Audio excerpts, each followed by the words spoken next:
saw. What was the difference from the first half to the second, you guys offensively? Yeah, I mean, credit, Ohio State. They really flipped the narrative in terms of just their intensity level, I thought, their details on both sides of the ball, and we just didn't bring it. Even in the first half, I never felt like, even when we had a lead, that we were going to make much of a run. We were quiet, didn't have energy. I didn't sense that it was like we were versus Penn State. And so against a really good team, you can't play like that. We don't have a lot of room for error. And so, when we try to ease into it and we're flat and we don't have that juice, it's going to be really tough for us to come out of here with a win. And obviously, in the second half there, it looked like, the offense struggles kind of carried over to your defense, and that's happened in a few second halves in some of your losses.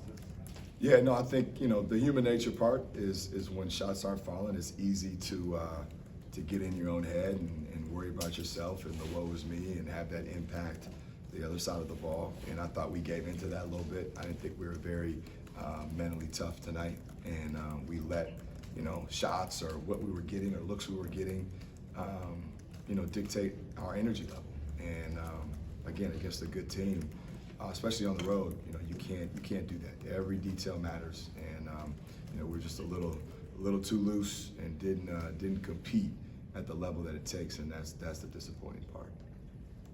Ladell didn't do a whole lot for them until late. I know he had a much more effective game the first time you played them. What were you able to do differently against him this time?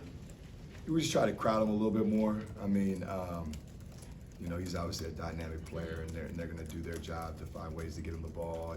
And I thought in the second half, he had some ISO stuff that was tough, and we just got a couple guys that we didn't press up a little bit and kind of gave him a cushion, and he was able to bang a couple face-up threes.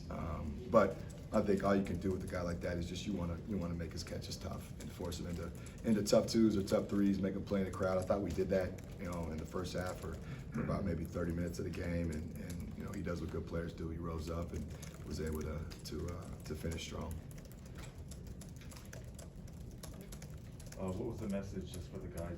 You got a quick turnaround and then 3 games in 5 days. Yeah, just that, it is a long week.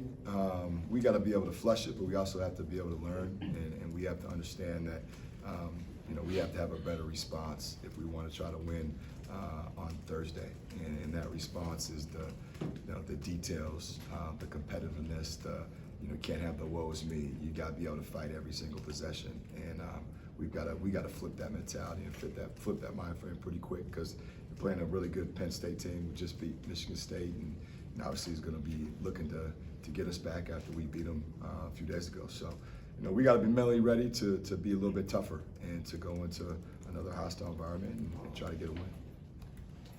How did you see the zone impact them in the first half? It seemed like that took them out of the rhythm. They turned it over a lot during that stretch. Yeah, I thought our zone was good. I mean, it was probably the reason why we had the lead in the first half, to be honest. And we rebounded the ball. I think rebounds were tied at like 18.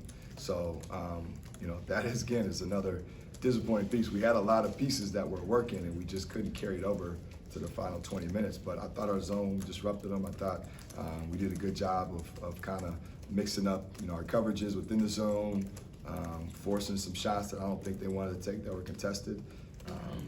We just didn't do it again in the second half. Sure, Chris would probably say the same thing about his team in terms of their energy level in the first half, but they seem to find a little something obviously in the second half. I felt like Wheeler got them going a little bit, and a guy like that, just how tough is he to prepare for when he's as active and as energetic as he was in that second half? Yeah, no, I mean, he's got some juice to him for sure. He's a communicator. He's got a fight to him. I thought obviously that helped us. We were able to get him in foul trouble in the first half. We knew he was going to pressure the ball and climb in. So for us to limit him, I think he only played like 8 minutes that first half was advantage for us. But no, he is, and we dared him to make a couple threes, and he banged in a couple threes. We played off of him and wanted to see if he could beat us from 3 and kind of crowd the paint. And to his credit, he did. But again, he probably did that because he does. He plays with that energy. He plays with that spirit. And I just think when you do that, like the basketball guys reward you. Like you're mentally still engaged. You're in the game. And he could have easily not, because he had a rough first half. But he was able to respond, and that's just that winning mentality No, he did a good job with that. Thanks, Coach. All right, thank you.